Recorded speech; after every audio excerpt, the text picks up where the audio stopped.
paguen. Simplemente hacer esa acotación que acabo de hacer.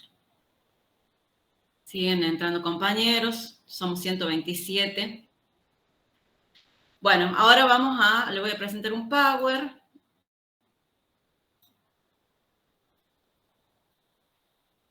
Un segundito.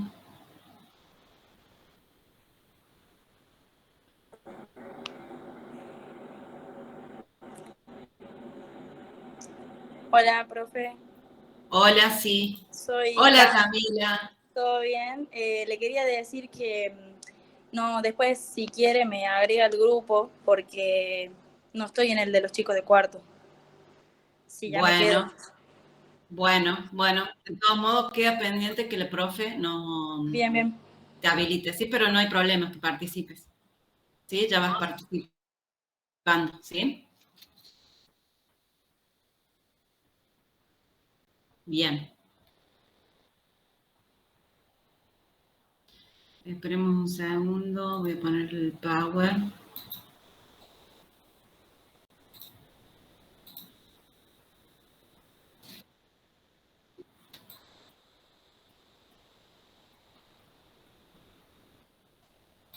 Después de esta clase, ¿tienen qué materia? ¿A las 8?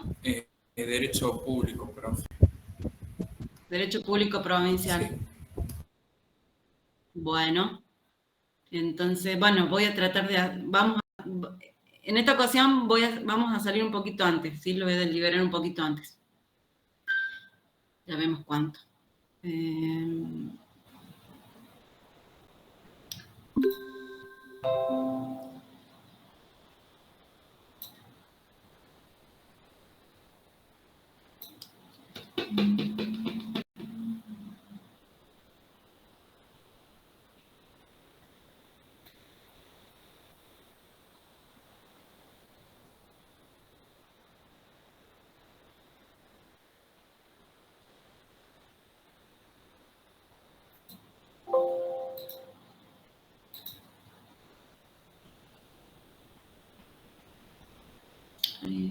Un segundo.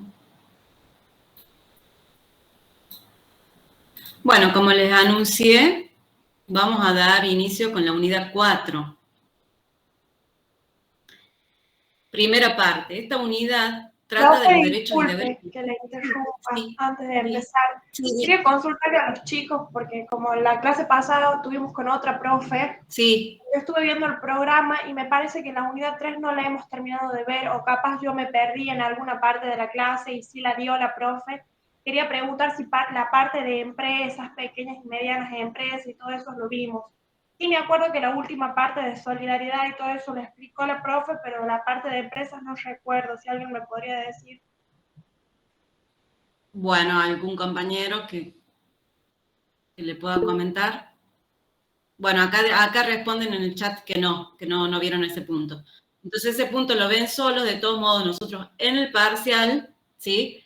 Cuando no llegamos a ver un punto del programa en especial, por ejemplo en este caso empresa, no lo evaluamos. Cuando nosotros tenemos esa modalidad, ¿sí? De evaluar todos los puntos que nosotros por eso es importante que ustedes asistan a clase, para que ustedes sepan cuáles son los puntos que se vieron en clase, ¿sí?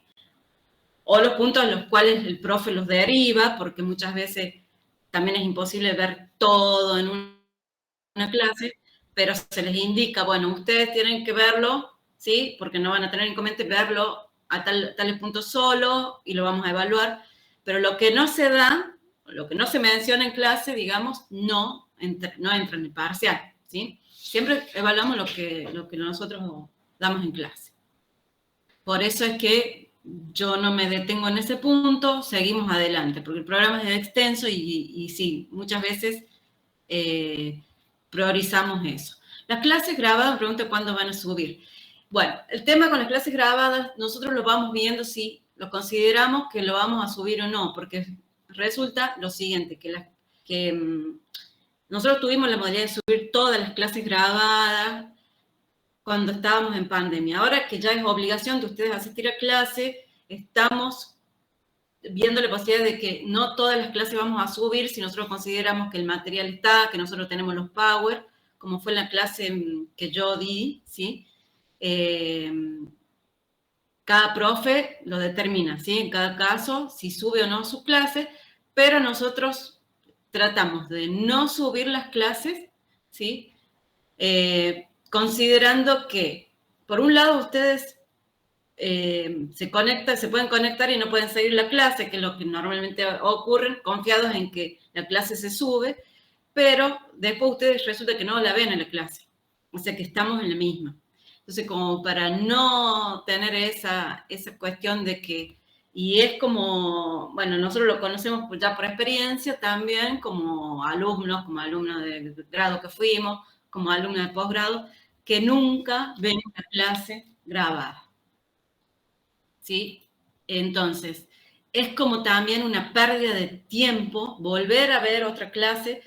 Lo importante es que ustedes tengan la temática, puedan tomar apunte, por eso también nosotros les facilitamos los power, y ustedes se guían con lo que nosotros vamos diciendo en clase, las explicaciones que damos en clase y con el estudio, porque vuelvo a repetir, si ustedes no estudian del manual o de un libro, y se dedican a tener simples resúmenes o a estudiar de los power, no funciona, no van a aprender la materia. Entonces, los invitamos a eso, a que se sienten a estudiar la materia, ¿sí?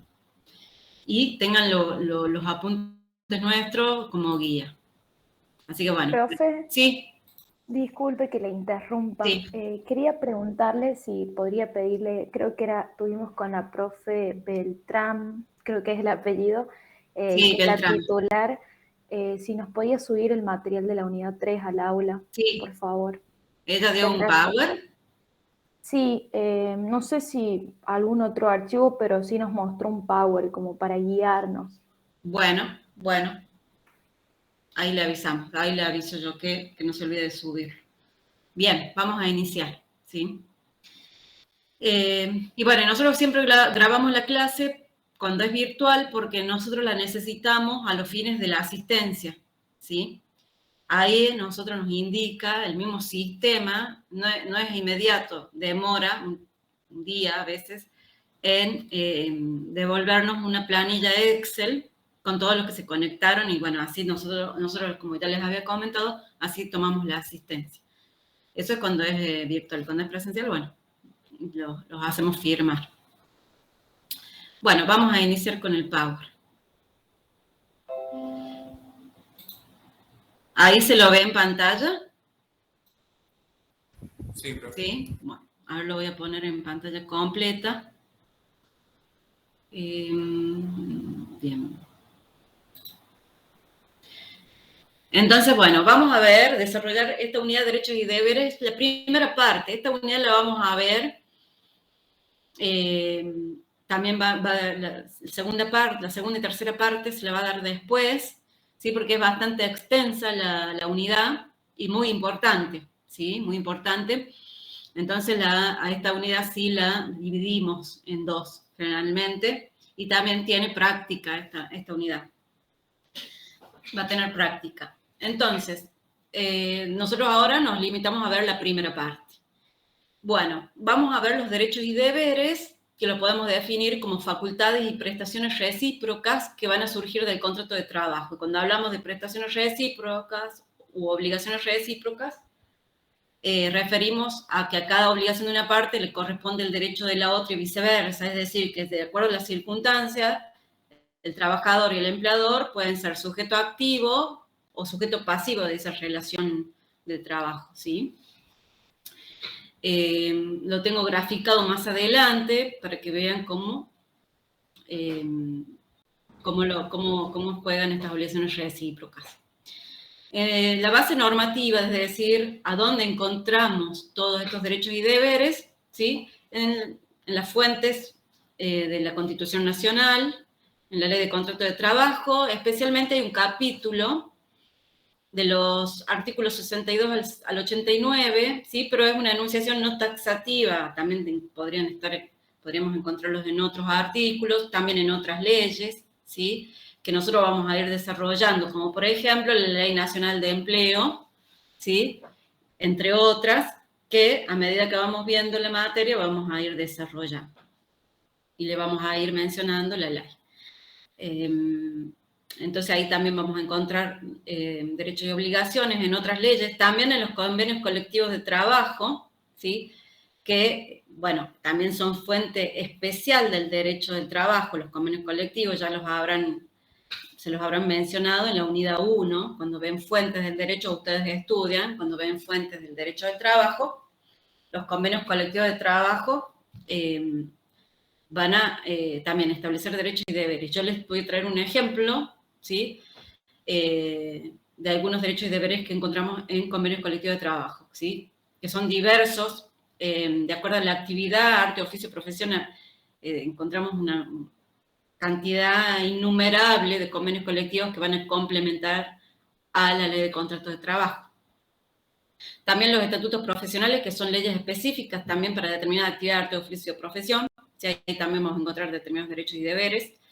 Y en el contrato individual, sin duda, que normalmente, como ya habrán visto en la clase pasada, este contrato, en la mayoría de los casos, sí, no se celebra por escrito, o sea, puede estar celebrado por escrito, pero en la mayoría de los casos es por el carácter no formal, ¿no es cierto?, que tiene el contrato de trabajo, no se celebra por escrito. Pero se deben respetar, ¿no es cierto?, el orden público laboral, es decir, toda la normativa, ¿sí?, mencionada en la ley de contrato de trabajo, y no se debe violar ese orden público laboral, que eso ustedes ya lo saben. Pero bien, acá solamente enumeramos dónde encontramos los derechos y deberes, y no es taxativo, esta enumeración no es taxativa, ¿sí? Vamos a ir clasificándolos, esto a los fines didácticos, ¿sí? Podemos separar estas obligaciones esenciales por parte del trabajador, cuáles son, y por parte del empleador, ¿sí? Por parte del trabajador, como una obligación esencialísima, podemos decir que tenemos el deber de trabajar o poner a disposición del empleador su fuerza de trabajo, ¿sí? Eso ténganlo siempre presente, ¿sí? Es importante que no solamente el trabajador tiene el deber de trabajar, que es realizar el trabajo efectivo, sino estar a disposición del empleador, ¿sí? Generalmente puede ocurrir que el empleador, un ejemplo de manual, ¿sí? Se rompe una máquina, ¿sí? Para ejemplificar esto de poner a disposición la fuerza laboral. Se rompe la máquina, se rompe la computadora. El trabajador no puede irse del trabajo, salvo que se le dé permiso el empleador, ¿no es cierto? Pero él, por más que no tenga la máquina para trabajar, él tiene que estar en su trabajo a disposición del empleador, ¿sí? Esa es una ejemplificación. Entonces, porque ¿qué pasa si no se pone a disposición del empleador? Va a haber una consecuencia importante. ¿Cuál va a ser? Por lógica consecuencia, a ver qué piensan ustedes, si el trabajador o no trabaja o no pone a disposición del empleador. Como contrapartida, ¿qué va a ocurrir? Pierde la remuneración o quizás lo pueden despedir. Bien, pierde la remuneración, vamos a decir como ejemplo, ¿sí? Eventualmente lo pueden despedir, pero para eso hay que ser más cauteloso, y eso lo vemos más a medida que vamos avanzando en la materia. Ahí ya vamos a ir viendo ese tema. Ahora vamos a ver algo. Bueno, entonces sí, por lógica, lo primero que va a perder es la remuneración, ¿sí? El derecho a cobrar la remuneración. Bien, por parte del empleador, el deber de registrar el contrato, son esencialísimas, otorgar ocupación efectiva y pagar la remuneración, ¿sí? Es a los fines de clasificarlas y agruparlas a las obligaciones. Nosotros vamos a desglosar y vamos a profundizar algunas, no todas, porque si no, no vamos a poder avanzar. Bueno, otra clasificación que encontramos es esta otra clasificación general, que tiene por un lado en cuenta los deberes de prestación o de cumplimiento, ¿sí? Y, por otro lado, los deberes de conducta, ¿sí? Los deberes de prestación y cumplimiento acá van a estar a cargo tanto de parte del trabajador como parte del empleador, que ya lo vamos a ir desarrollando, ¿sí? Y son los esenciales que acabábamos de ver, y todos los demás que están en los artículos 64 y el 89, y los que encontramos en otras fuentes, ¿sí? Que esos deberes de prestación siempre deben cumplirse con buena fe, colaboración y solidaridad, ¿sí? Que estos son los deberes de conducta que tenemos, y estos deberes de conducta sí son comunes, son genéricos y comunes a ambas partes, ¿sí? Tanto al trabajador como al empleador. Vamos a ver acá, perdón, y también estos deberes de buena fe, solidaridad y colaboración deben cumplirse, estos deberes de conducta, tanto al inicio, durante el desarrollo y al momento de la extinción de la relación laboral, ¿sí? Vemos un poquito de buena fe. Primero, recordar que es un principio general del derecho del trabajo, que ustedes ya lo vieron cuando vieron los principios generales, ¿sí? Así que repasamos ahí, vuelven a repasar ahí, como principio general del derecho. Y también está previsto acá en el artículo 63 como un deber de conducta, como un estándar de conducta. Entonces se obliga al trabajador y al empleador que ellos deben cumplir, o están obligados, ¿no es cierto?, a cumplir o ajustar su conducta a lo que es la conducta de un buen empleador y de un buen trabajador, ¿sí?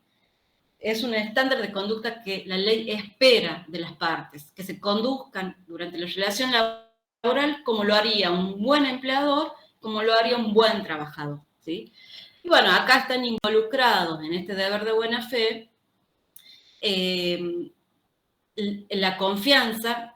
Recordemos que al tratarse de un contrato de trabajo de tracto sucesivo, ¿sí?, como habrán visto en los caracteres en la unidad 2, es decir, que se prolonga en el tiempo, ¿sí? Es esencial que las partes se relacionen con esta buena fe, con esta confianza, ¿sí?, con lealtad recíproca, ¿sí? Sobre todo porque el contrato, como decimos, tiene vocación de continuidad, ¿sí? Y es necesario que haya este deber y que se remarque este deber de buena fe, ¿sí? Que lo podemos traducir también como el deber de comportarse lealmente, con honestidad, con diligencia, con fidelidad, sin abuso del derecho. Lo encontramos al 1198 del Código de Vélez-Sarsfield, ¿sí?, el anterior código, y actualmente en el nuevo código, el artículo 9 y otros artículos, ¿sí?, que refieren a este deber de buena fe como deber de conducta, y también como también está en las normas de interpretación del contrato, ¿sí?, que los contratos deben celebrarse, interpretarse y ejecutarse de buena fe. Y en los artículos de la Ley de Contrato de Trabajo, en el artículo 63 de la Ley de Contrato de Trabajo, vamos a leer un poquito para ir, para que no sea monótono mi voz. Si alguien, por favor, tiene a mano el artículo 63, hacemos una pausa y el compañero lo lee. Es decir, yo hago una pausa, el compañero que lo tenga a mano, rápido. Yo lo tengo, profe, si quiere lo puedo leer. Bueno. Artículo 63, principio de buena fe. Las partes están obligadas a obrar de buena fe, ajustando su conducta a lo que es propio de un buen empleador y de un buen trabajador, tanto al celebrar, ejecutar o extinguir el contrato o la relación de trabajo. ¿Sí? Ahí está, en ese artículo está el deber de buena fe, específicamente, ¿no? Y después, en otros artículos, donde vamos a encontrar, por ejemplo, en el artículo 84, el deber de actuar con diligencia, la fidelidad en el artículo 85, ¿sí? Bueno, así con diversas disposiciones, pero en general, ¿sí?, va a permear este principio de buena fe, de este estándar de conducta que exige la ley. Y dice ahí, el artículo que acaba de leer la compañera, que se aplica este deber y esta obligación de actuar de buena fe y de actuar con colaboración y solidaridad tanto al inicio, el desarrollo y la extinción, ¿sí? Vemos solidaridad y colaboración. ¿Qué es solidaridad y colaboración? Como principio, lo tomamos como un principio ético, un valor personal, ¿sí? Ayudar al otro o comprometernos con el otro en un interés ajeno, que no es nuestro interés, ¿sí? Pero comprometernos con el otro en el interés ajeno, en este caso sería el compromiso del trabajador en el interés del empresario, en un interés que no es propio, ¿no? El interés del empresario, pero ayudarlo al empresario, tener empatía, también se traduce en auxiliar cuando sea requerido, trabajar en equipo, todo eso tenemos como connotación del concepto solidaridad y colaboración, que lo debemos distinguir de la solidaridad que vieron en la clase anterior, en la unidad 3, ¿sí? Como obligación de garantía, ¿sí? Acá no estamos hablando como obligación de garantía, sino que estamos hablando como obligación de conducta, como un deber de conducta, ¿sí? Lo encontramos en el artículo 62, si la compañera lo quiere leer, o algún otro. Sí, profe, lo leo. Bueno. Artículo 62. ¿Tu nombre es? Perdona, sí. Rosario, profe. Rosario, bueno. Artículo 62. Obligación genérica de las partes. Las partes están obligadas, activa y pasivamente, no solo a lo que resulta expresamente de los términos del contrato, sino a todos aquellos comportamientos que sean consecuencia del mismo, resulten de esta ley, de los estatutos profesionales o convenciones colectivas de trabajos, apreciados con criterio de colaboración y solidaridad. Bien, exactamente. Entonces de ahí surge esto, que todos los derechos y deberes deben ser cumplidos, ¿sí? Con este criterio de solidaridad y colaboración. También encontramos en el artículo 89 expresamente que acá habla de auxilio, ¿sí? De prestar auxilio en situaciones extraordinarias. Dice el artículo 89, el trabajador estará obligado a prestar los auxilios que se requieran en caso de peligro grave o inminente, ¿sí? Para las personas o para las cosas incorporadas a la empresa. Después, el 203, que nos habla de también la obligación de prestar, de cumplir horas suplementarias. A ver si lo vemos al 203. A ver si alguien lo puede ubicar el 203 rápido. Ahí lo leo, profe. Bueno. ¿Quién habla? ¿Quién habla? Pues no lo veo. Lucas Craver. Bien, vamos. Dice, el trabajador no estará obligado a prestar servicios en horas suplementarias, salvo en caso de peligro o accidente ocurrido o inminente de fuerza mayor, o por exigencias excepcionales de la economía nacional o de la empresa, juzgando su comportamiento en base al criterio de colaboración en el logro de los fines de la misma. ¿Sí? Ahí tienen otro ejemplo, cómo está plasmado este deber de colaboración, ¿sí? En principio no es obligatorio cumplir servicio en horas suplementarias, que son las famosas llamadas horas extras, ¿sí? Pero en caso grave o de peligro inminente, sí, ¿sí? Por este principio, este deber ético de colaboración. Muy bien. Ahora vemos otros ejemplos donde nosotros vemos plasmado también todo este deber de buena fe, ¿sí? Que se puede materializar al inicio, durante el desarrollo y la extinción. Son ejemplos, ¿sí? Acá yo les coloqué en la placa, al inicio de la relación, ¿sí? El trabajador, por su parte, tendría que él ser veraz cuando le da los datos al ingreso, ¿sí? No ocultarle ciertos datos al empleador. Por su parte, el empleador también tendría que ser claro y concreto en las condiciones contractuales que van a regir la relación, ¿sí? Por ejemplo, durante el desarrollo, actuar con fidelidad y diligencia, por ejemplo, alterar fecha de ingreso, la alteración de la fecha de ingreso, que generalmente, ¿cómo la alteran? La postdatan, es decir, poner una fecha de ingreso posterior a la real, ¿no? Eso sería obrar con mala fe. también tiene que ver con el principio de buena fe, la obligación de responder del empleador por las consecuencias o las graves consecuencias que implica el silencio del empleador ante una intimación que le realice el trabajador, que eso está previsto en el artículo 57, ¿sí? Entonces, en base al principio de buena fe, encontramos eso, que existe obligación de responder, ¿sí? Frente a una intimación concreta. ¿Qué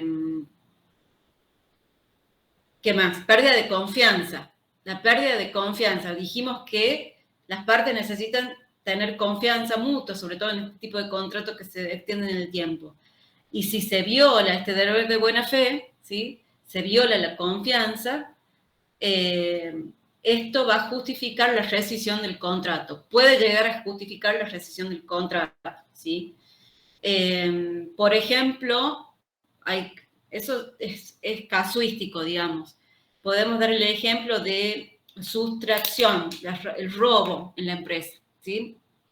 Eso genera pérdida de confianza y justifica, sin lugar a dudas, que se extinga el vínculo laboral con todas las consecuencias que eso implica y que lo veremos oportunamente, ¿sí? Luego también actuar con claridad teniendo en mira la subsistencia del vínculo por el principio de continuidad de la relación laboral, que también ya lo vieron, ¿sí? Siempre tenemos que actuar con claridad, ¿sí? A la hora de, durante la relación laboral, ¿sí? Para no, digamos, crear dudas en cuanto a que si el subcontrato está vigente o no.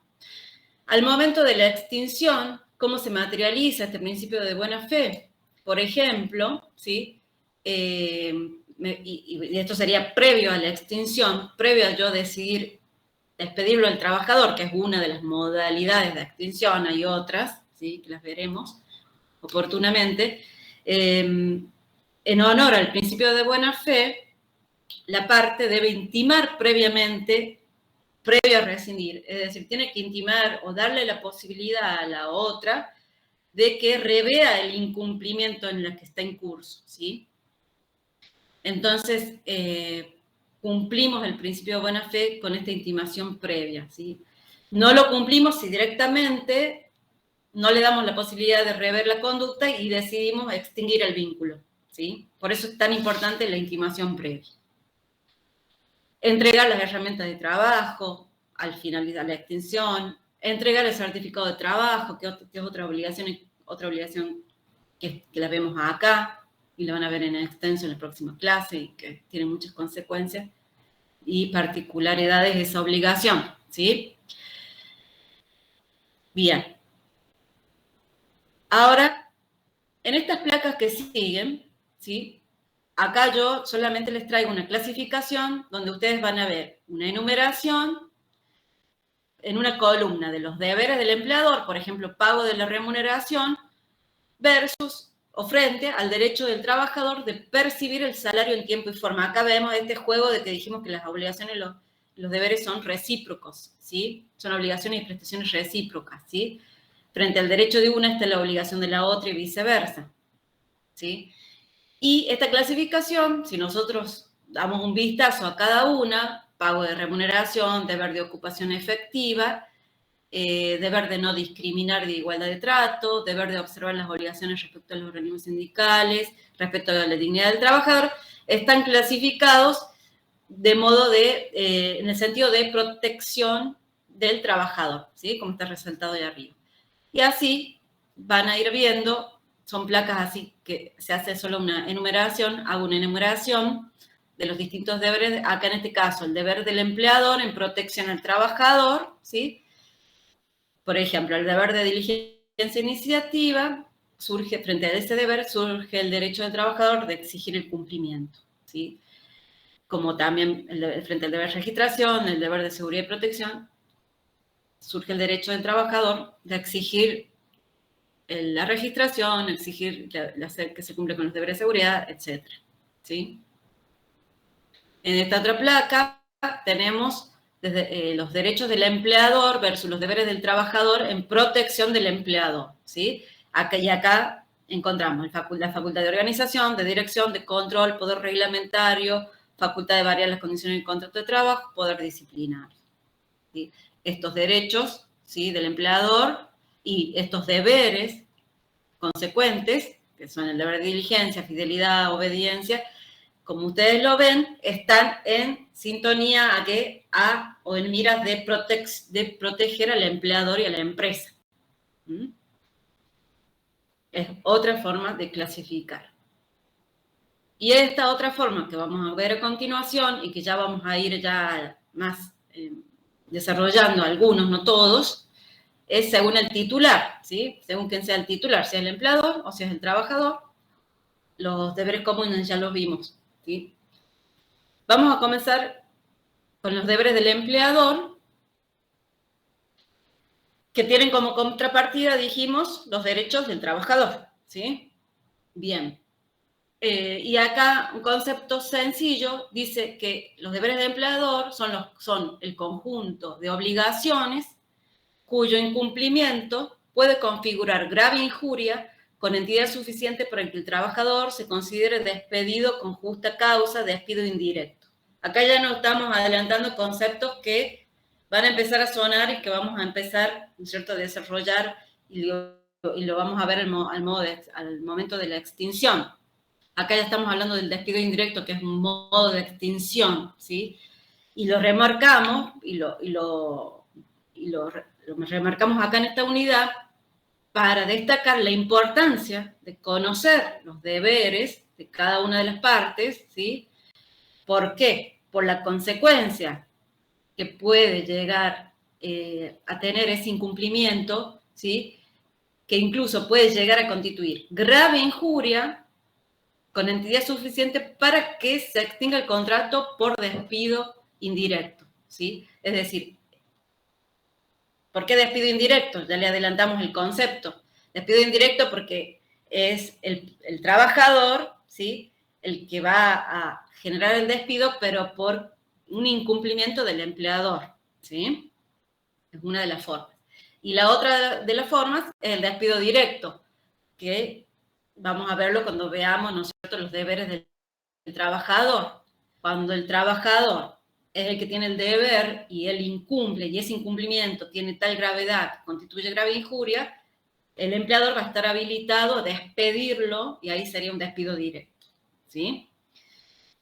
Entonces, acá es importante que nosotros conozcamos como les digo, repito, ¿no?, los deberes de cada parte, ¿sí?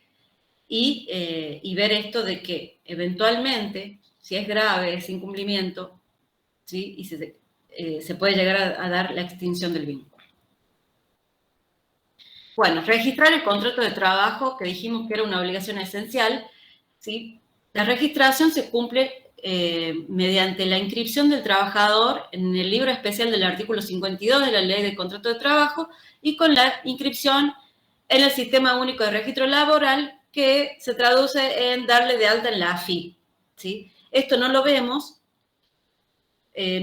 porque lo van a desarrollar en la clase, no me acuerdo qué profe le toca dar esta segunda parte del programa que habla especialmente de registración, así que solamente lo mencionamos, después lo van a ver en detalle, ¿sí? Acá ya empezamos a ver la Ley Nacional de Empleo, que menciono ahí, que esta ley es la que me dice cuando el contrato se considera debidamente registrado, cuando yo cumplo estas dos obligaciones, las dos, ¿sí? No me sirve cumplir una, tengo que cumplir las dos. Después lo van a ver cómo se llevan los libros, cuáles son las formalidades. Acá hay un pequeño resumen, ¿sí? Del 52 al 57. El 55, muy importante, se los menciono ahora, pero después lo van a volver a repasar, es que la omisión de llevar los libros con las formalidades que exige, ¿sí? Trae una consecuencia, que es una presunción a favor del trabajador, ¿sí? Frente a esa conducta omitiva, es decir, esto opera cuando a requerimiento judicial o a requerimiento de la autoridad administrativa lo pide la autoridad judicial o pide la autoridad administrativa que exhiba los libros de registro de sus empleados y el empleador no cumple con esa obligación, ¿sí?, de exhibir el libro, crea este artículo 55 una presunción a favor del trabajador, ¿sí?, que es cierto lo que dice el trabajador. Esto generalmente se da en la órbita de un conflicto entre trabajador y empleador, ¿sí? Generalmente se produce un conflicto, puede ir en la Secretaría de Trabajo o puede ser ya en la órbita judicial, donde se va a requerir que el empleador exhiba este libro como prueba. Si no lo exhibe, se va a presumir que lo que dice el trabajador es cierto. ¿En cuanto a qué? A las circunstancias que deben contar en tales libros, como por ejemplo fecha de ingreso, ¿sí? Solamente en cuanto a las circunstancias que deben contar en tales libros, eso lo van a ver después, qué debe contener cada libro. Entonces, si no lo exhibe, se crea una presunción a favor de las afirmaciones del trabajador relativa a esas circunstancias. Esto es importantísimo, nosotros lo remarcamos y lo vamos a volver a ver cuando veamos procesal, el artículo 375 del Código Procesal Civil de nuestra provincia. Para los que ya vieron procesal, ya lo deben haber estudiado, estimo, si vieron procesal laboral. Los que vieron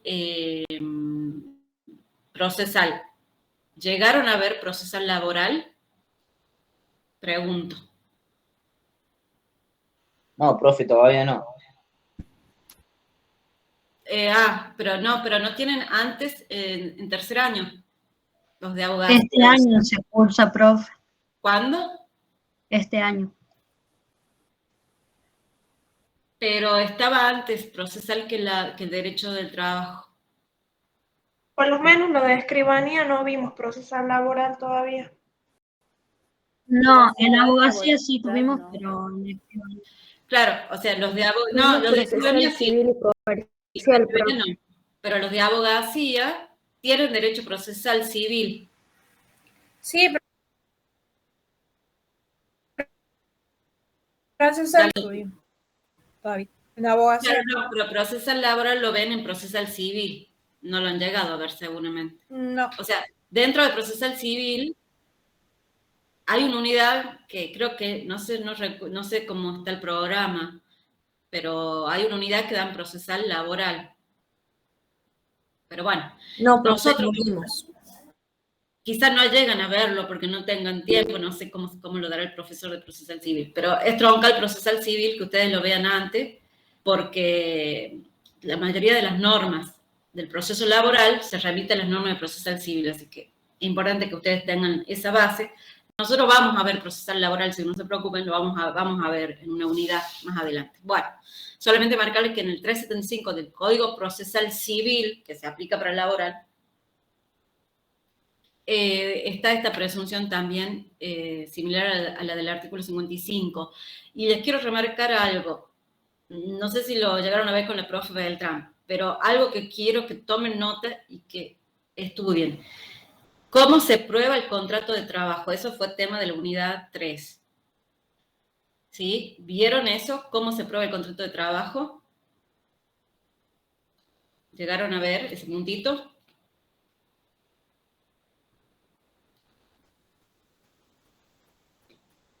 Creo que sí, cuando hablaba de que se podía demostrar que la persona trabajaba y que a cambio recibía la remuneración. ¿A eso se refiere? Claro, cómo probar, digamos, que una persona trabaja en una empresa, ¿sí? Llegado en... Sí, cuando habla del artículo 23, ¿verdad? De la subordinación. ¿Cuando habla de qué artículo? El artículo 23. Exacto, ahí voy por ese lado. El artículo es importantísimo, el artículo 23. ¿Sí? El artículo 23 tiene otra presunción, y ahí voy. Esta es una presunción del 55. El 23 es otra presunción que léanla, vuelvan a leer. Y voy a que el contrato de trabajo, además de probarse por los medios ordinarios que se prueban en todas las leyes procesales, como cuáles son los medios ordinarios, la prueba documental, ¿sí? Si tengo el contrato escrito, voy con el contrato escrito, ese sería documental, la prueba testimonial. Generalmente en los contratos no registrados, la reina de las pruebas es la prueba testimonial. Yo voy a buscar testigos, ¿sí? Para que para probar que yo trabajé en tal empresa. Entonces, esos serían los medios ordinarios que están en los códigos procesales, ¿sí? De cada provincia. La prueba testimonial, la prueba documental, la prueba informativa. Pero también dice, esto está en el artículo 50, tomen nota, artículo 50 de la Ley de Contrato de Trabajo, ahí me enumera y me habla de las presunciones. Es decir, que el contrato de trabajo también lo puedo probar con las presunciones.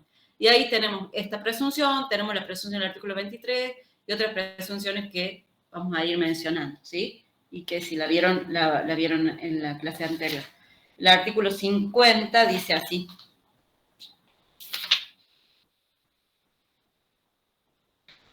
El contrato de trabajo se prueba por los modos autorizados por las leyes procesales, ¿sí? Que es esto del que estamos hablando, del Código Procesal, ¿sí? Y lo previsto en el artículo 23 de esta ley. Dice expresamente, lo menciona el artículo 23, que es una presunción, ¿sí? Pero no es la única, la del 23. Tenemos esta otra, por ejemplo, ¿sí? Bien. Sigamos. Todo esto lo van a volver a ver cuando vean en detalle registración, así que avanzamos. Dar ocupación efectiva, ¿sí? Es otra obligación del empleador, ¿sí? Salvo que por motivos fundados no pueda hacerlo. Vamos a pasar esta, que no hay problema. Acá solamente sí remarcarles que el incumplimiento de esta obligación, ¿sí? El incumplimiento injustificado. Ahora, si tiene justificativo de no darle tareas, sí, ¿sí?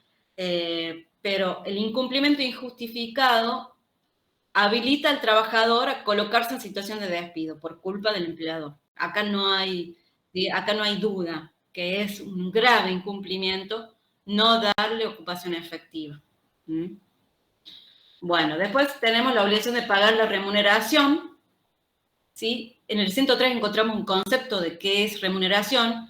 No nos vamos a extender porque hay una unidad específica, que es la unidad 6 o 7, no recuerdo, donde vamos a ver extensísima, es una unidad destinada solamente a ver remuneración, a ver todos estos articulados que yo acá les pongo a modo de resumen, ¿sí? Solamente ahora vamos a decir la definición de lo que es remuneración, que está en el artículo 103.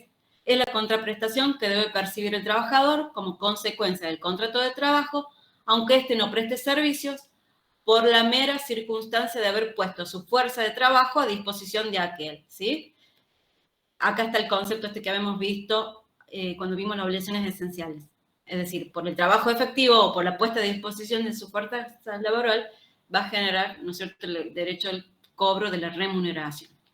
Todo lo demás, prestaciones no remunerativas, etcétera, etcétera, se ve en la unidad correspondiente.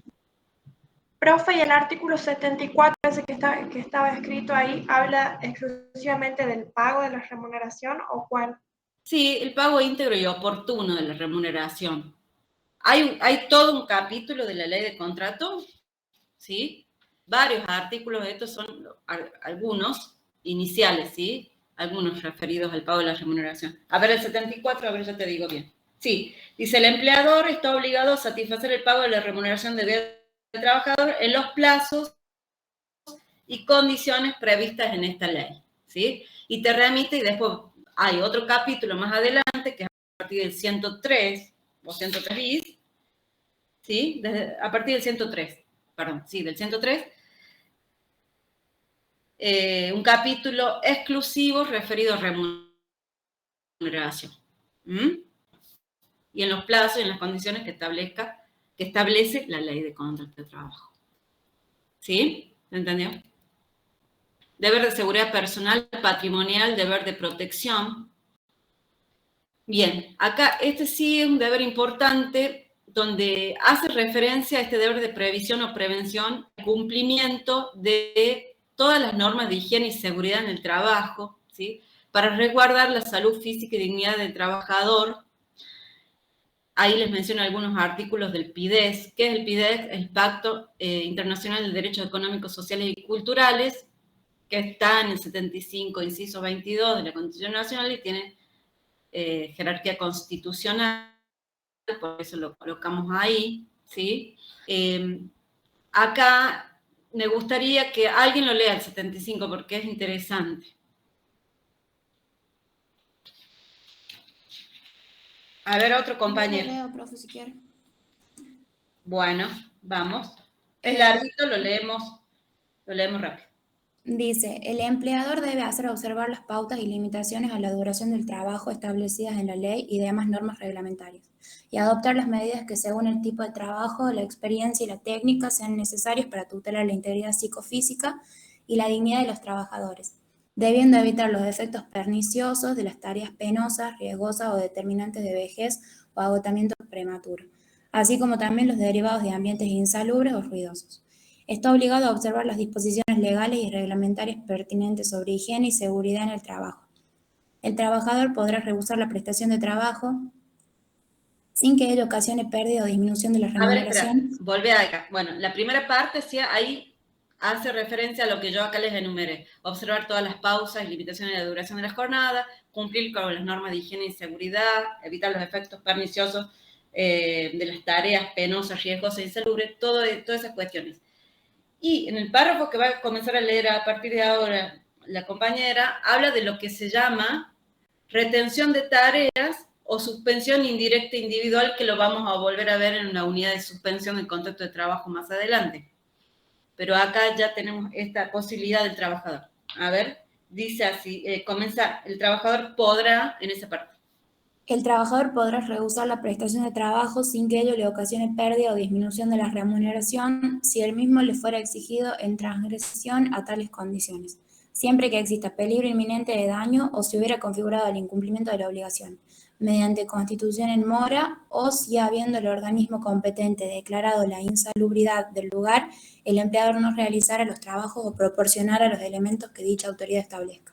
Sí, ahí es importante esto de que tiene acá la ley. Antes de esto estaba, como dice ahí, en 2016 retornó a su redacción originaria. Antes se había eliminado gran parte de este artículo, sobre todo esta posibilidad de retener tareas, ¿sí? Cuando se dan estas condiciones que dice acá, de peligro inminente de daño, ¿sí? O se hubiera configurado el incumplimiento de esa obligación mediante la constitución en mora, que le habilita al trabajador a rehusar, dice acá, usa la palabra rehusar la prestación del trabajo, que traducido, ¿sí? Lo podemos ver en algunos manuales como retención de tareas o como suspensión, suspende el contrato de trabajo, suspensión indirecta individual. ¿Por qué indirecta individual? Porque lo genera el propio trabajador, ¿sí? No es que el empleador lo suspende, sino que el mismo trabajador es el que suspende la prestación del trabajo por esta circunstancia, con derecho, por este incumplimiento, en realidad es por este incumplimiento preciso, le da derecho a retener tareas y con derecho a cobrar remuneración, ¿sí? Que es un caso especial que tiene derecho a cobrar remuneración. ¿Se acuerdan que dijimos que si no prestaba tareas, no tenía derecho a cobrar remuneración? Bueno, acá tenemos una excepción, si se quiere, donde él va a suspender tarea, ¿sí? Y va a tener derecho a cobrar igual, porque la ley lo dice y lo habilita para esta circunstancia. Pero preguntarnos si en el supuesto de algún otro incumplimiento que no sea este, ¿sí? Podría eventualmente el trabajador suspender la tarea, ¿sí? Que sería ejercer la exception non adipilendi contractu del Código Civil, ¿sí? Hay que ver si podría habilitarlo. En el caso de, hay discusión doctrinaria si procede o no la suspensión de tareas, si va a generar o no derecho a remuneración, ¿sí? No nos vamos a extender ahora en eso, porque lo podemos volver a ver cuando lo veamos suspensión indirecta individual, ¿sí? Por ahora dejamos planteado que en este caso, para este incumplimiento, sí se habilita con derecho a cobrar remuneración. Ahora, frente a otro incumplimiento, ¿puede el trabajador suspender tareas y podrá tener derecho a remuneración? Hay discusión, ¿sí? Lo vamos a ver más adelante. Bien, acá el rol de la autoridad administrativa del trabajo es muy importante, ¿sí? Porque para los controles, la activación de los controles a través de la autoridad administrativa es importante, ¿sí? Y acá recuerden lo que vimos cuando vimos la unidad 2, donde la autoridad administrativa, en los controles que realiza a través de la inspección y la policía laboral, puede llegar a colocar sanciones frente a ciertos incumplimientos y en este caso podría ser ante un peligro grave e inminente, se configuraría una infracción muy grave que inclusive, ¿sí?, que dijimos que tenía sanción de multa. No sé si llegamos a verlo, pero sí, creo que sí, vimos a las últimas placas de la clase, ¿sí?, que tengan eso presente. Podría llegar a configurar una infracción muy grave con aplicación de multa, que las multas estaban relacionadas con un porcentaje en relación al salario mínimo vital y móvil, muy gravosas las multas. Repasen esos puntos del régimen de la 25212, del Pacto Federal del Trabajo, donde acá inclusive podría llegar a dar lugar a la clausura del establecimiento si no se cumple y ante un grave peligro inminente de daño, ¿sí? Tengan presente también eso. Bueno, deberes de seguridad patrimonial, lo ven acá en estos artículos. Vamos a continuar.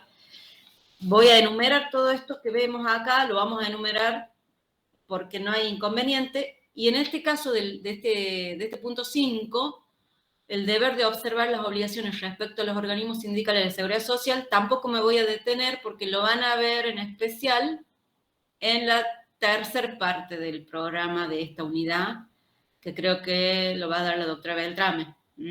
Esta obligación es esencialísima, sobre todo por las consecuencias del incumplimiento, ¿sí? Pero no vamos a desarrollar porque la van a ver después. Acá tienen otro deber de iniciativa y diligencia relacionado con el artículo 132 bis, que también lo van a ver después, así que lo dejamos, pero está dado, ¿sí? Otro deber importante del empleador es no discriminar e igualdad de trato, ¿sí?, que también está previsto en la Constitución Nacional y en diversos tratados internacionales que yo acá les menciono. Y las razones o identidades, como lo dice otro autor y que ustedes lo van a ver en las placas siguientes, las razones o identidades por las cuales se puede llegar a discriminar y está prohibido, lo tenemos en el artículo 17, algunas, es una enumeración no taxativa, como razones políticas, de edad, religión, raza, sexo, nacionales y gremiales, ¿sí? El fundamento, ahí lo pueden leer después de todo esto, pero quiero llegar a esto, a lo que le llama identidades, que es un listado no taxativo, ¿sí?, por las cuales una persona puede discriminar a otra.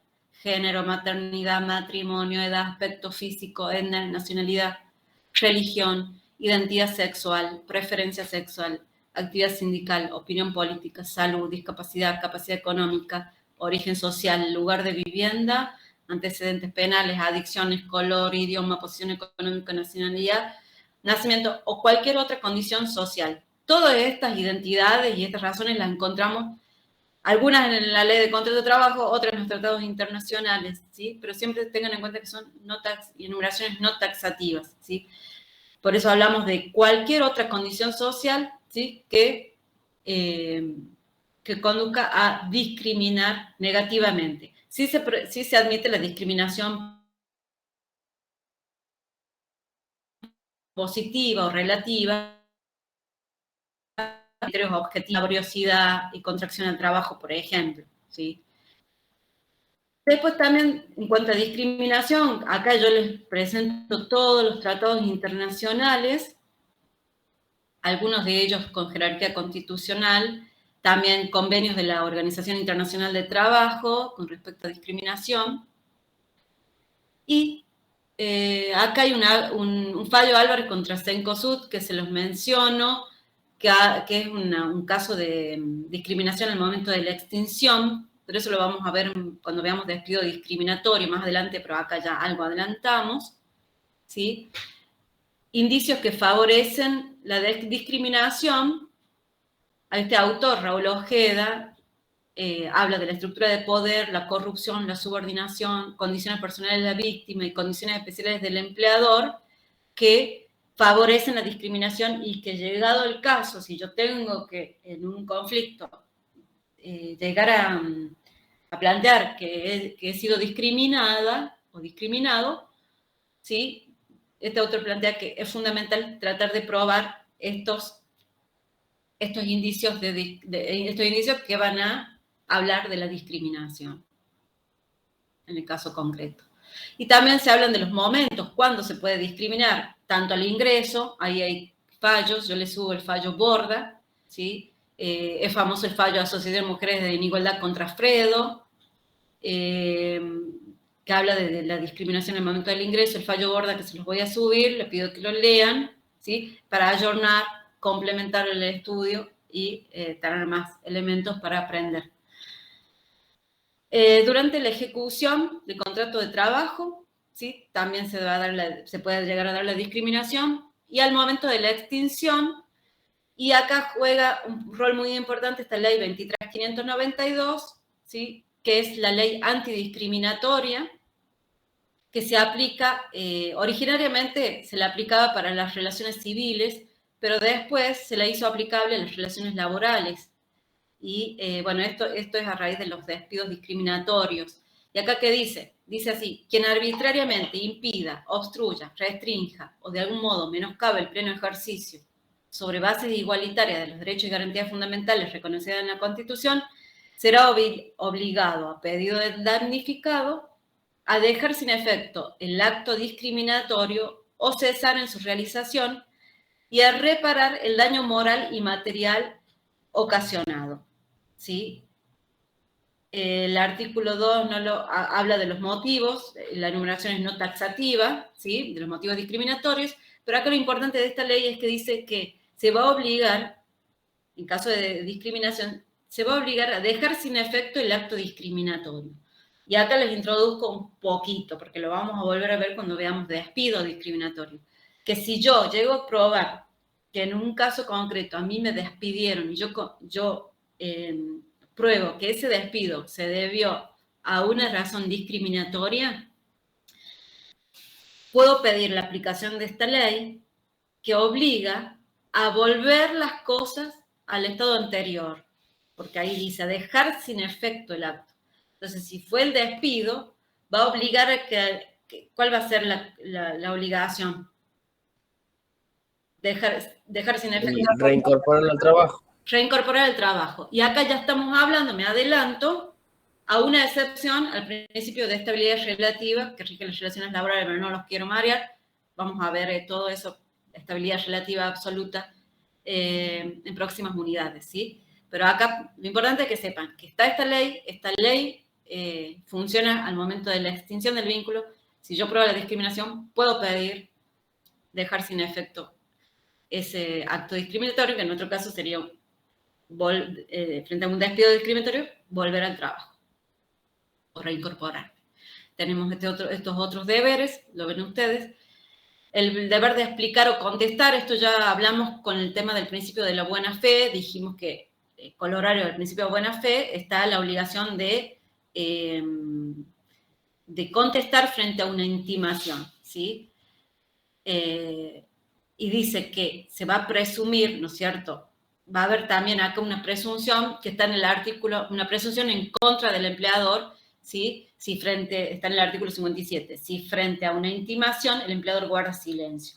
Y esa intimación debe durar un plazo razonable, ¿sí? Que es mínimo 2 días hábiles. Por eso ya vamos a ver en la próxima clase, les pido que no falten para el próximo lunes, donde vamos a ver todo lo que es intercambio telegráfico, donde nosotros acá, cómo se ponen en juego estas intimaciones para que la parte cumpla, ¿sí?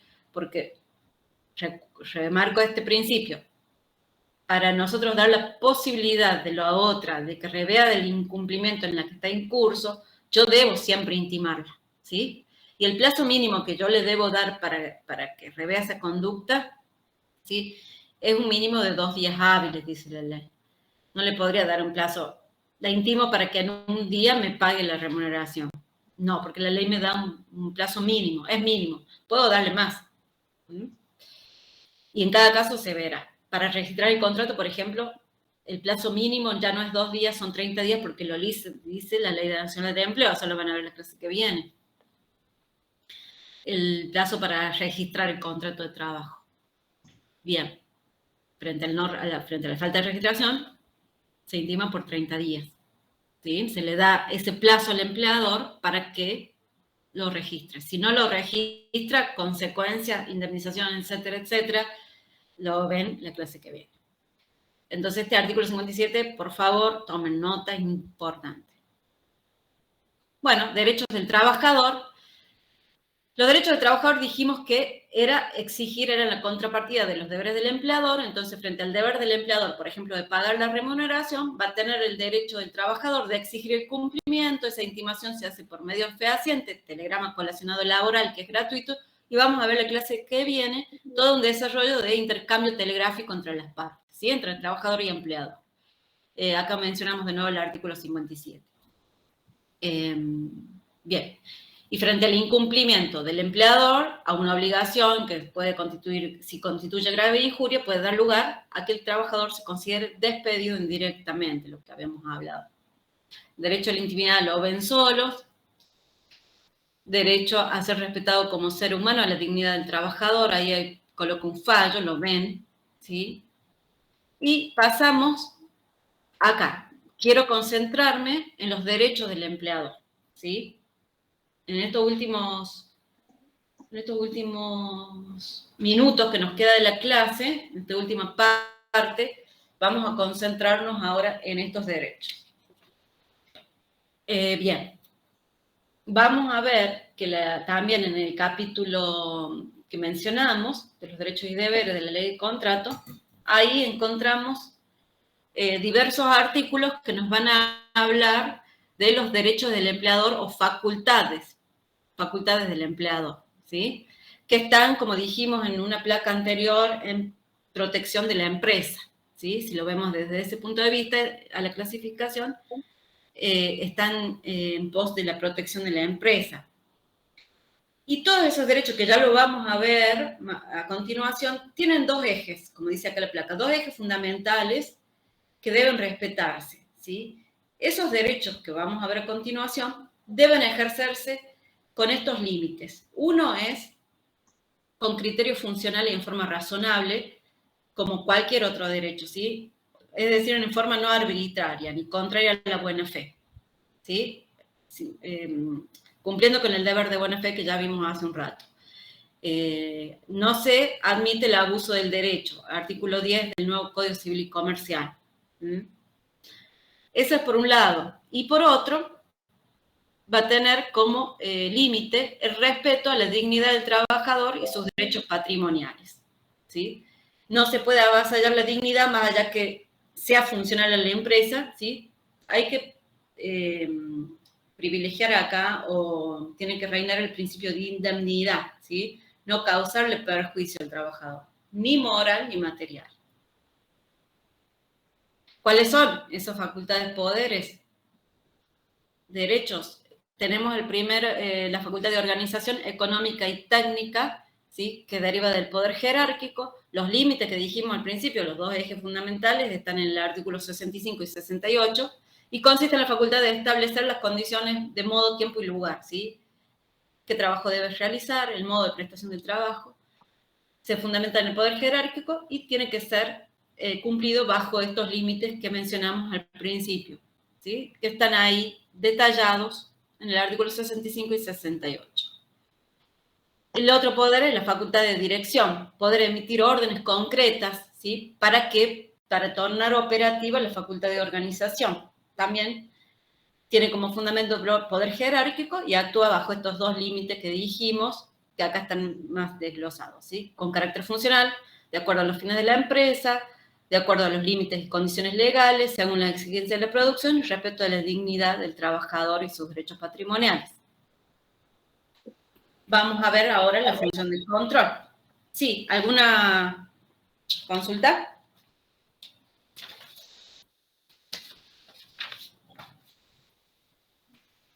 ¿O no? Bueno, vamos a ver la facultad de control, ¿sí? Acá, como dice el concepto en la placa, es la facultad que tiene el empleador de controlar la debida ejecución de las órdenes, pero incluye también diversos controles, ¿sí? Y ahí hacemos una enumeración. ¿qué va a controlar acá el empleador? Va a controlar que la prestación de trabajo, es decir, que se cumpla el trabajo efectivo, ¿sí? Que se verifique cómo se produce, el modo de efectuarlo, ¿sí? De acuerdo a las órdenes que se le imparte a la empresa. También va a hacer controles relativos a la asistencia y puntualidad. Generalmente puede el empleador organizar, reglamentar esto con el establecimiento de sistemas o registros de ingreso, ¿sí? De asistencia. Puede ser un registro de tarjetas reloj que se saben usar, o el sistema que considere necesario para controlar que se asiste puntualmente. También involucra controles personales, ¿sí? Que esos controles están regulados en el artículo 70, 71 y 72, ¿sí? Que tienen a la protección de los bienes del empleador y refieren a los controles de entrada y salida, ¿sí? Eso lo van a ustedes para evitar, por ejemplo, a la salida, evitar que se sustraigan elementos del empleador, o a la entrada, para evitar que se ingresen con elementos peligrosos, por ejemplo, ¿sí? Entonces, ahí van a tener ustedes reglamentado cómo deben ser esos controles, ¿sí? Siempre respetando estos límites que ya habíamos dicho, especialmente la dignidad del trabajador. Por ejemplo, el artículo 70 habla que el control que se haga al personal femenino debe ser realizado por personal femenino. Y se supone que el personal, no lo dice, pero el personal masculino debería ser por personal masculino. O sea, el control por la persona del mismo género, se podría interpretar así, ¿sí? También tiene que ver esta facultad de control con el control médico que está regulado en el artículo 10, que es el control que se hace, el 210 habla del control médico que se hace para controlar el ausentismo, ¿sí? Cuando, por ejemplo, el trabajador falta porque está enfermo, ¿sí? Entonces se pone en juego el control médico y el trabajador está obligado a someterse al control médico del empleador, porque si no puede llegar a traerles consecuencias si no es verdad, ¿no? Que en primer lugar violaría el deber de buena fe. Bien, también el control médico se realiza no solamente para controlar el ausentismo, o sea, las faltas por enfermedad, sino también se hacen controles preocupacionales y controles médicos también durante la realización del trabajo para ver que el trabajador, ¿sí?, no esté sometido, no esté pasando por un proceso de riesgo frente a la actividad que se realiza en la empresa. Entonces, para controlar la salud del trabajador, se obliga a realizar estos controles médicos periódicos. Y bueno, como límite tenemos fundamentalmente acá el respeto a la dignidad del trabajador. Otro tema es el tema de... perdón, me faltaba comentarles algo con respecto a los controles de la producción, del trabajo. Por ejemplo, se pueden usar controles visuales o auditivos, todo eso está reglamentado, ¿sí? Cámaras, micrófonos, pero tienen que estar justificados, se tienen que poner en conocimiento siempre del trabajador y de la autoridad administrativa, esos tipos de controles, ¿sí? Ahí lo mencionan en esos artículos. En cuanto a la violación del correo electrónico que les coloco acá en la placa, ¿sí? Eso está ya establecido y por ley es un delito penal, ¿sí? Violar el correo electrónico del trabajador, porque prevalece el derecho a la privacidad o intimidad en este caso. El poder reglamentario es otra facultad de organizar. Profe, perdón, ¿qué sería violar el correo electrónico? ¿Cómo? ¿Violar? ¿Qué sería violar el correo electrónico? Sería ingresar sin autorización del trabajador al correo electrónico para controlar el correo electrónico del propio trabajador, ¿sí? Eso. Sería como también lo mismo que violar la correspondencia. Ahí está el derecho genérico de violar la correspondencia. En este caso, ahora con las nuevas tecnologías, que es muy común usar el correo electrónico y cada uno tiene su correo electrónico, el empleador no podría ingresar a tu correo electrónico, ¿sí? Porque incurriría en este delito. Ok, gracias. El poder reglamentario se traduce en la posibilidad de organizar el trabajo, pero a través de un ordenamiento escrito. Generalmente van a ver, según los usos y costumbres, puede denominarse reglamento interno, manual, código de ética, reglamento de empresa, ¿sí? De distintas formas lo pueden encontrar. Si está establecido, son obligatorios para las partes, con el límite de que no deben violar el orden público laboral ni el contrato individual. Deben ser notificados y siempre entregarle una copia al trabajador, ¿sí? Simplemente que eso. El jus variandi. Bueno, ¿qué es el jus variandi? Este poder es fundamental y tiene distintos requisitos de procedencia, de legitimidad y también consecuencias del incumplimiento. Lo tenemos ahí legislado en el artículo 66 y 69 de la Ley de Contrato, y es la facultad del empleador de variar o alterar las condiciones del contrato de trabajo unilateralmente, ¿sí? Sin consentimiento del trabajador.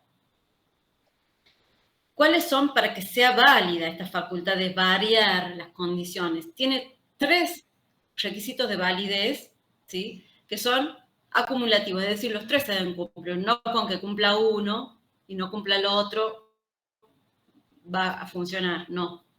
¿Cuáles son? El límite de que sea funcional, razonable, ¿sí? Como los otros poderes, tienen que cumplir con este límite, que está en el 65 y en el 68.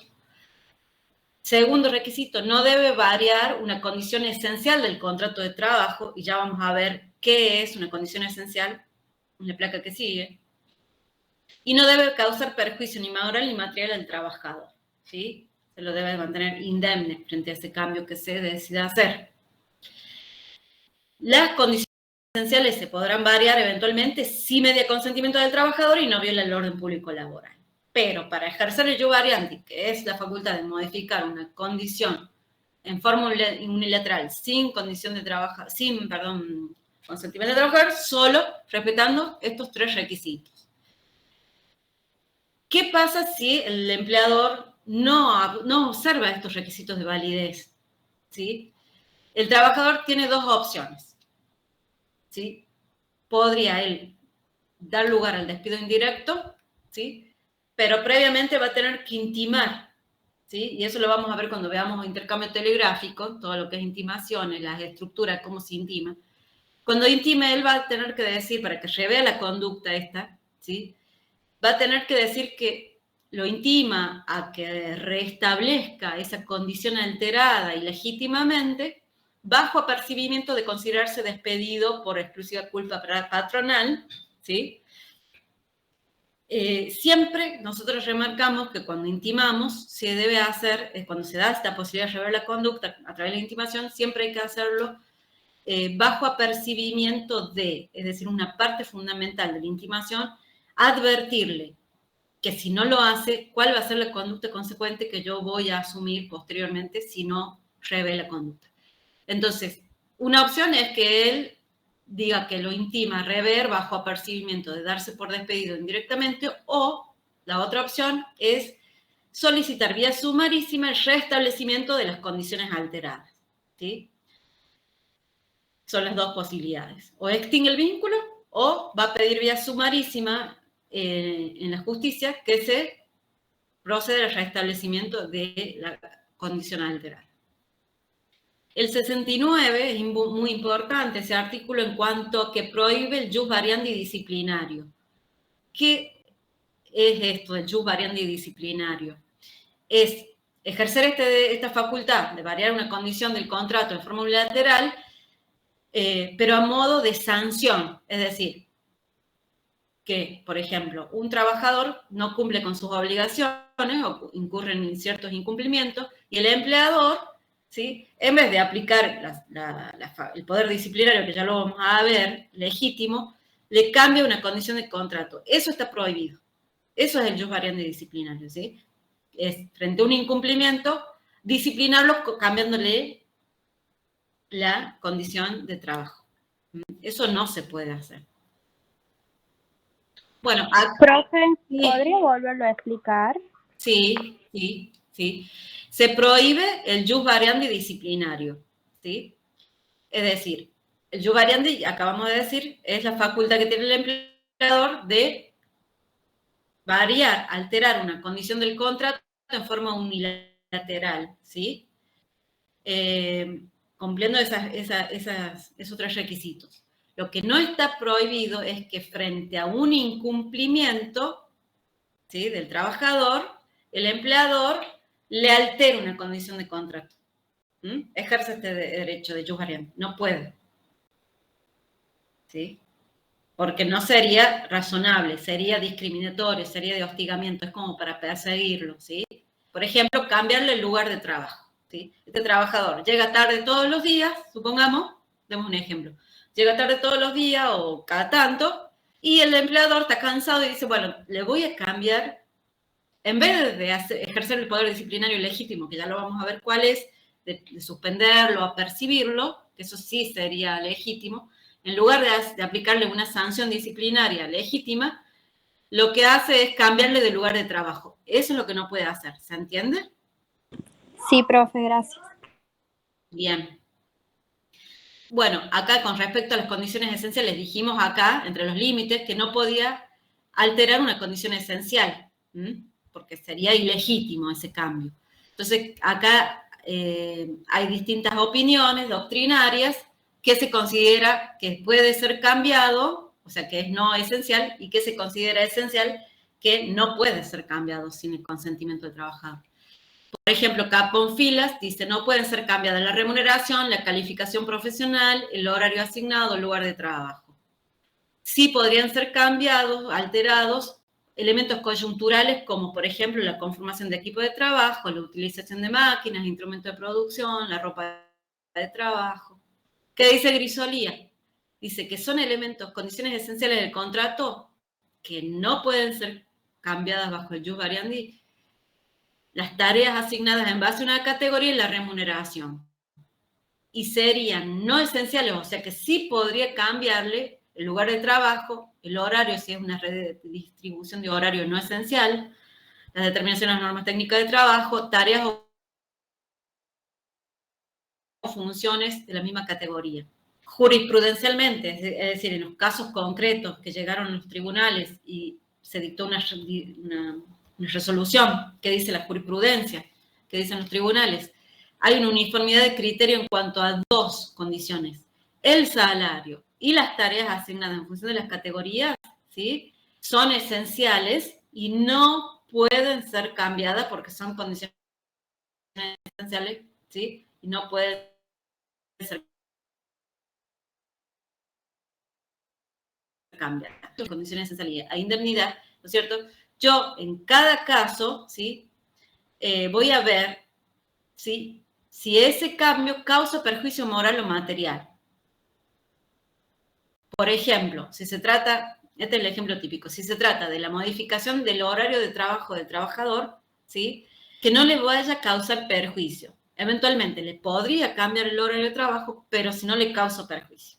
Si le llevo a causar perjuicio al trabajador porque en el horario que él trabaja, como dice ahí, él ya tenía ocupado ese tiempo para ocupar para su vida personal, familiar o social, ¿sí? Entonces yo no estoy perjudicando, porque al cambiarle el horario de trabajo estoy impidiendo que él desarrolle esta vida personal, familiar o social que ya tenía de antemano. O, por ejemplo, si el trabajador ya estaba notificado que él que estudiaba, ¿sí?, también le puedo causar perjuicio porque no va a poder cursar y cumplir esa actividad de estudio. Bueno, la ley no exige que el trabajador acredite el perjuicio, basta que ofrezca la posibilidad de que sea razonablemente apreciado por el empleador. ¿Sí? En el caso de los trabajadores negros siempre hay dificultad probatoria para estos casos, para estos supuestos. ¿Se entendió? ¿Sí? ¿Se entendió? Lo importante es acá que todos los requisitos se tienen que observar, ¿sí? Y que no hay discusión y hay uniformidad jurisprudencial en cuanto a que el salario ni las tareas asignadas en función de la categoría no se pueden cambiar, ¿sí?, porque son esenciales. Lo demás podríamos discutirlo, pero siempre se podrá cambiar, siempre teniendo en cuenta esto de que no cause un perjuicio al trabajador. Si lo causa, va a ser ilegítimo. Y va a dar derecho, ¿no es cierto?, a las opciones que ya les mencioné. En el caso de las empresas, bueno, esto como ejemplo, ¿no? En el caso de empresas de seguridad o vigilancia, tenemos un convenio, el convenio colectivo, hay distintos convenios colectivos de trabajo que regulan esta actividad de la vigilancia, ahí les menciono, tienen siempre un número. Yo les tenía acá un convenio para darles ejemplos de otros derechos y obligaciones que surgen de los convenios colectivos. Pero bueno, en cuanto a esto, del jus variandi, en estos convenios de empresas de seguridad y vigilancia sí se admiten expresamente que sea trasladado el trabajador y ponen un límite, ponen, por ejemplo, el 507 pone un límite de que sea trasladado hasta 30 kilómetros, el 422 dice hasta 25 kilómetros, y ese traslado, ese cambio de tareas es razonable porque es debido a la función de la empresa, que tiene en esencia la empresa, ¿sí? Al tratarse de una empresa de vigilancia, ¿sí? Está justificada y es razonable que se den estos traslados, ¿sí? Porque justamente tienen por objeto estas empresas de vigilancia de tener personal que cubre servicios en distintos objetivos, como se llama, como se le dice, ¿sí? Distintos lugares o distintos objetivos. Entonces, por el solo hecho de tratarse de una empresa de vigilancia, ¿sí? Que el personal puede cumplir tareas en distintos lugares, en distintos objetivos, es razonable por sí estos traslados. Más allá de que tienen ese límite, ¿sí? Y en algún caso que, no sé si se los traje acá no se los traje, en algunos casos hubo situaciones donde a los vigiladores se los trasladaban más allá de esos límites, ¿sí? Más allá de 30 kilómetros, y en algún caso un juez llegó a decir que no había ejercicio ilegítimo del jus variandi por más que excedía esos 30 kilómetros, ¿sí? Porque decía esto de la razonabilidad de la propia empresa de vigilancia, que el hecho de trasladarse de un lado a otro es de la esencia de la empresa de vigilancia, y además porque decía que la norma se interpretaba que hasta 30 kilómetros no debía cubrirle los gastos la empresa. Esa movilidad estaba dentro del contrato de trabajo, pero si lo trasladaba más de 30 kilómetros y le pagaba viáticos, ¿sí? Era legítimo, se lo podía trasladar, porque la razonabilidad surge por la circunstancia de tratarse de una empresa de vigilancia. Y bueno, ahí en casos concretos, ¿viste? Ahí se discutía eso, ¿no es cierto?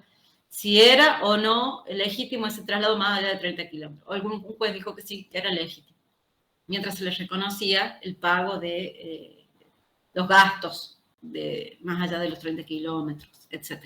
Pero en otro caso, el juez dijo que no, que el límite era hasta 30 kilómetros.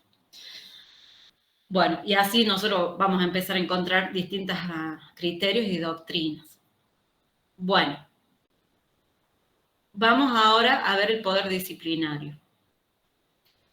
El poder disciplinario está regulado en el artículo 67, que es la facultad del empleador de sancionar al trabajador por su incumplimiento, ¿sí? Por los incumplimientos o faltas. Acá también vamos a observar que tiene requisitos formales y requisitos sustanciales. Los requisitos formales los vamos a encontrar en el artículo 218. ¿Por qué en el 218 del 67 pasamos al 218? Porque el 218 está hablando de la suspensión del contrato de trabajo, ¿sí? Por razones disciplinarias, ¿sí? Entonces, caben acá los mismos, ¿sí? El ejercicio del poder disciplinario se ejerce a través de sanciones. ¿Cuáles son las sanciones? Pueden ser apercibimiento o suspensión del contrato, ¿sí? Esto lo volvemos a ver cuando vemos la unidad de suspensión del contrato de trabajo, por 18, donde se habla de suspensión. Pero no solamente la suspensión se puede llegar a aplicar, sino alguna otra sanción más benévola, como sería un apercibimiento. Sea cual fuere la sanción que se aplique, apercibimiento, suspensión, o la máxima sanción, ¿cuál piensan ustedes que puede ser por un incumplimiento?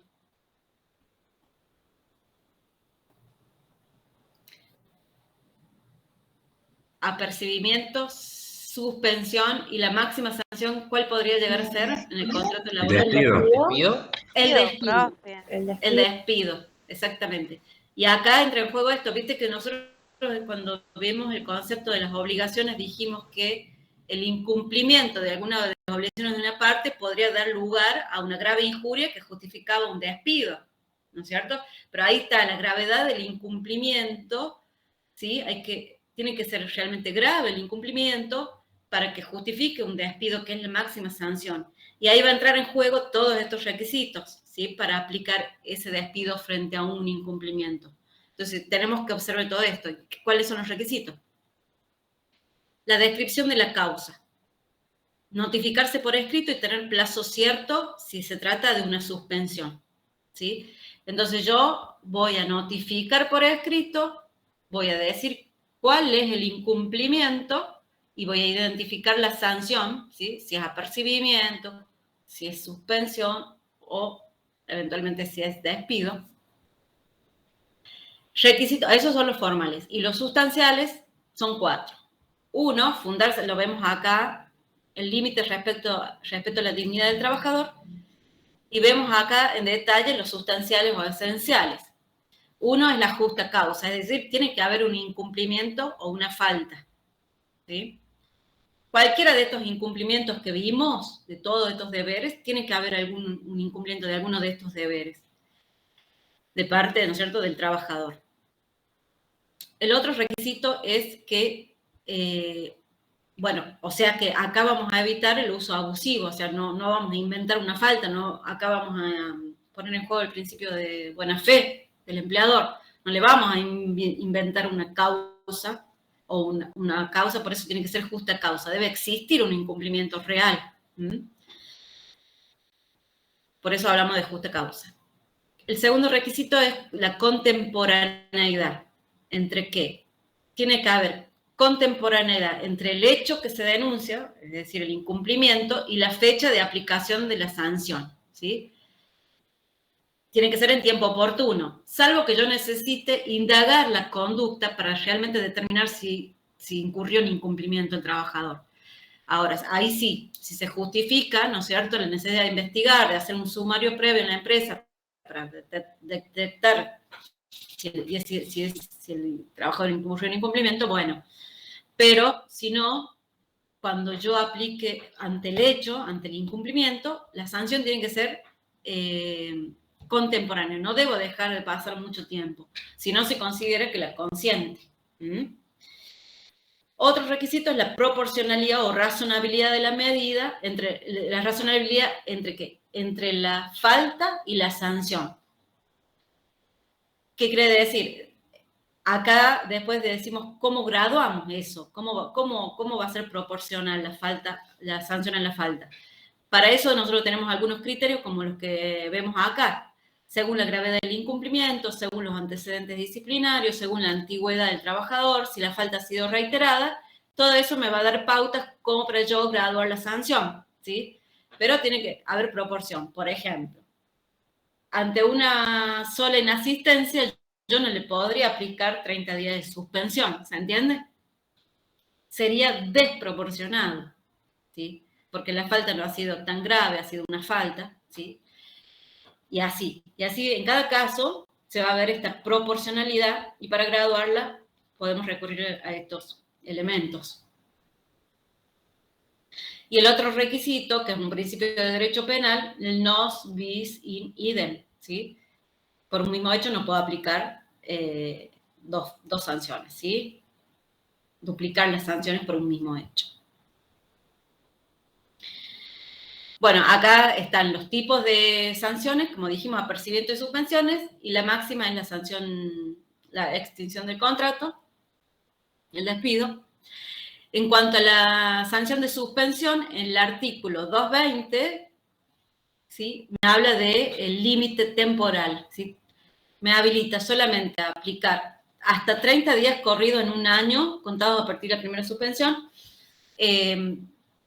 Si se excede, si le aplica mayor cantidad de sanciones, de suspensiones, perdón, puede dar lugar a que el trabajador se considere despedido, ¿sí? Una causal de despido indirecto, que está en el 222. Entonces, hasta 30 días de suspensión. ¿sí? No se puede exceder de eso. ¿Y por qué? Acuérdense que, ¿qué pasa? ¿Qué se suspende acá cuando hay una suspensión disciplinaria? No cobra remuneración el trabajador. Entonces, por eso también está este límite.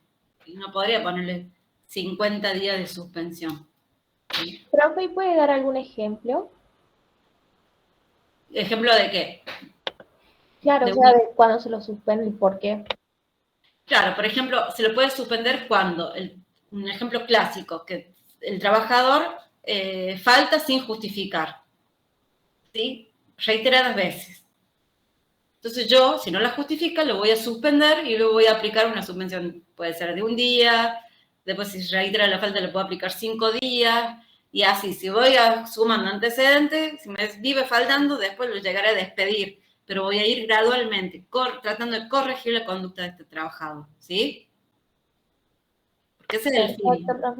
Disciplinarlo, disciplinarlo, corregir la conducta aplicándole las sanciones, pero con estos límites, ser gradual, proporcional, etc.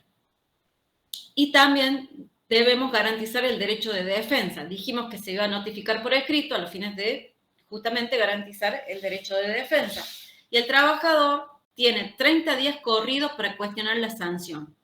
Si no la cuestiona, una vez que ha sido notificado, si no la cuestiona, se tiene por consentida. ¿Sí? ¿Y qué va a poder cuestionar el trabajador?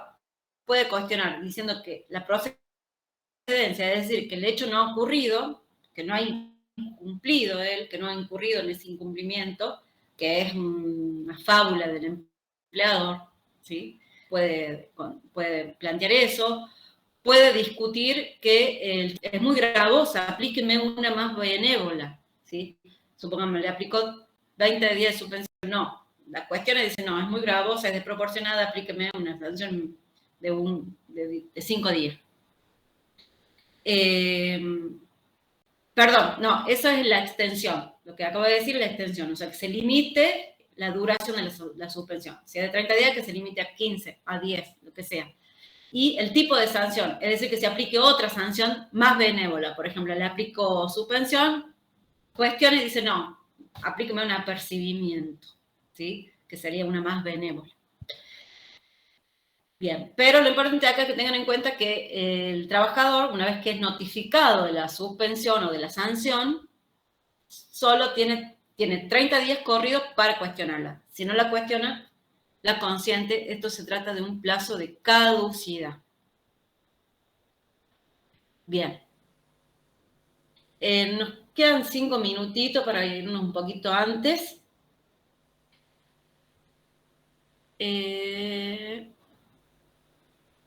Deberes del trabajador, bueno, lo mismo, ¿no es cierto? El concepto que dimos cuando vimos los deberes del empleador. En el caso de los deberes del trabajador, ¿sí?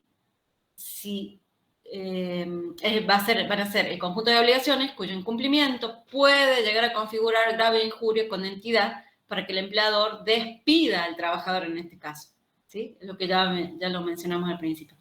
Puede llegarlo a despedir con justa causa si el trabajador no cumple con sus deberes, ¿sí?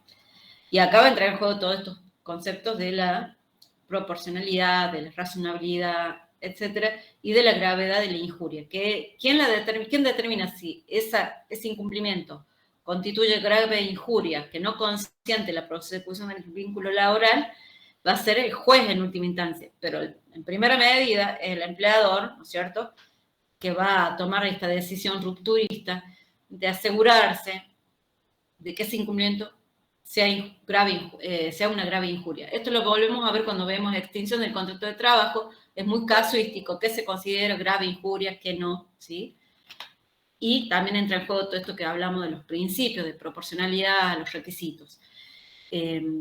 Podríamos dar un ejemplo que como grave injuria, no registrar el contrato de trabajo, no hay discusión, ¿sí? Es grave injuria y justifica, sin lugar a dudas, que yo pueda, perdón, ¿Ese no es del empleador? Claro, es del empleador, perdón. Del empleador, sí, bien me corregiste. De parte del empleador, el no registrar el contrato habilita al trabajador a darse por despedido indirectamente.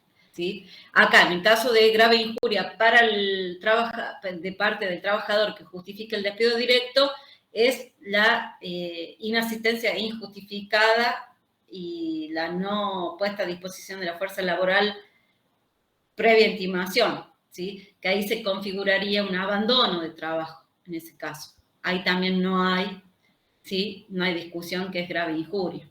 Pero ahí tiene otro requisito anexo que es intimar previamente a que retome tareas en el caso que no ponga a disposición la fuerza laboral. Eso es otra figura que se llama abandono. Otro ejemplo que podemos dar para despido con justa causa podría ser el robo, la sustracción. La sustracción de algún elemento también. No hay discusión doctrinaria que es un incumplimiento grave, ¿sí? Porque acá se configura una violación al deber de buena fe, ¿sí? Hay una violación de la confianza, hay pérdida de confianza, más allá de que lo que se robe sea algo de menor valor o de mayor valor. Eso no entra en juego, ¿sí? Acá lo que entra en juego es la pérdida de confianza. Entonces, ante una sustracción, sin duda hay pérdida de confianza y habilita al empleador despedirlo con justa causa.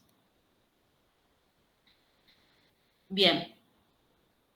Deber de diligencia y colaboración. Bueno, acá está el tema de cumplir con puntualidad, asistencia regular. Esto tiene que ver con el principio de buena fe, de colaboración, de solidaridad. Avisar las ausencias, avisar las ausencias y justificarlas, ¿sí? Por ejemplo, cuando está enfermo, él tiene que justificar las ausencias y llevar los certificados médicos, etcétera, ¿sí? Bueno, ahí vemos de nuevo prestar auxilio y ayuda, ya lo vimos en el 89, y el 203 ya lo vimos, de prestar auxilio, servicios en horas suplementarias, deber de fidelidad, deber de obediencia, no hay problema, ¿sí? Ya algo hablamos al respecto cuando vimos el deber de actuar de buena fe. Conservar los instrumentos de trabajo. Responsabilidad por daño lo ven ahí ustedes, y deber de no concurrencia. Bien, concluimos con esta unidad, ¿sí? Les voy a dejar el Power. Algo que para cerrar. Habíamos dicho que es algo que yo les traje y no les mostré, es que no solamente vamos a encontrar, para remarcar lo que dijimos al principio, no solamente encontramos los derechos y deberes en la ley de contrato de trabajo, ¿sí? Sino también en los convenios colectivos de trabajo. Y les voy a mencionar alguna obligación, por ejemplo, que tienen este es el convenio colectivo de 50707 del personal de seguridad y vigilancia, ¿sí? ¿Y por qué les traigo este ejemplo? Porque también quiero que ustedes siempre tengan presente que además de la ley de contrato de trabajo, siempre va a estar en juego, según la actividad de la empresa, algún convenio colectivo de trabajo que lo debo conocer y lo debo aplicar. Y el empleador debe aplicarlo, debe cumplirlo, y el trabajador también debe cumplir, porque tanto para el empleador como para el trabajador surgen obligaciones que están más allá de la ley de contrato de trabajo. Obviamente que no violan el orden público laboral. Y por ejemplo, a ver, para darles un ejemplo.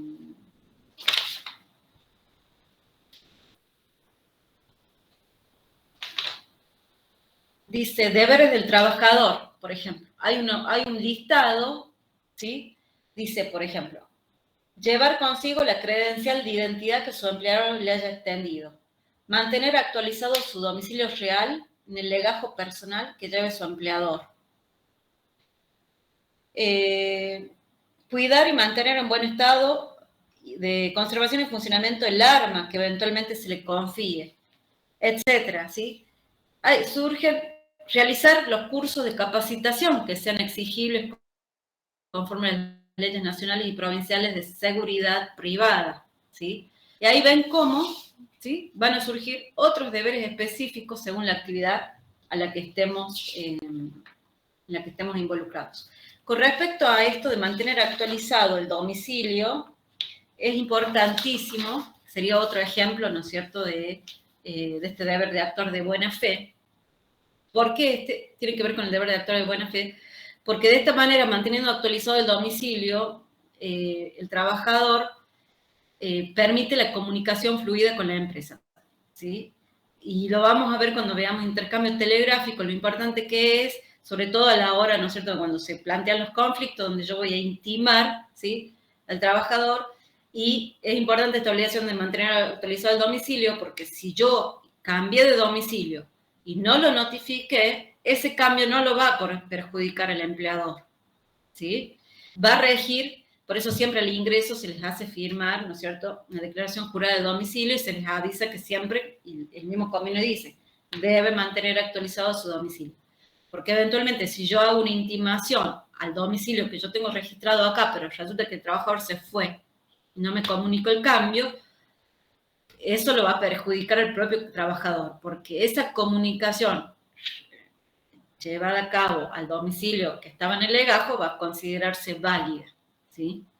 Entonces el trabajador no puede eludir así nomás su obligación de comunicación con la empresa, ocultando el domicilio en el que está realmente. Entonces va a ser perjudicial para el propio trabajador porque se considera que la comunicación cursada de ese domicilio del legajo se considera válida, ¿sí? Y se considera el trabajador notificado de lo que fuera. Ya lo vamos a ver un poquito más al respecto cuando veamos intercambio telegráfico. Bueno, eso es todo por ahora, por hoy. Está desarrollada toda la primera parte. Tomen en cuenta lo que hemos remarcado, los principales derechos y deberes que hemos remarcado hoy. Y como les digo, va a continuar la clase con la profe,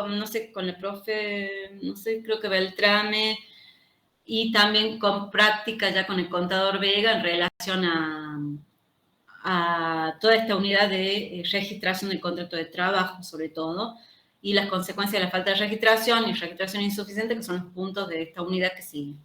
Así que bueno, los despido. Nos vemos el lunes virtual. Bueno, eso les comento. La semana que viene va a ser virtual el lunes. Vamos a ir así avisándoles, ¿sí? Próximo lunes virtual vamos a tener intercambio telegráfico y también vamos a ver si llegamos a ver algo de análisis jurisprudencial, un poco ya de práctica, donde nosotros les damos algunos fallos, les subimos fallos, y le damos una guía para que ustedes hagan un análisis jurisprudencial. Ya eso es más parte de la práctica, ¿sí? La clase del lunes va a ser un poco más práctica, teórica práctica. Bueno, profe, muchas gracias. No se olvide. Bueno, profe, muchas gracias. Nos vemos en la próxima clase el lunes. Chao. Buenas noches.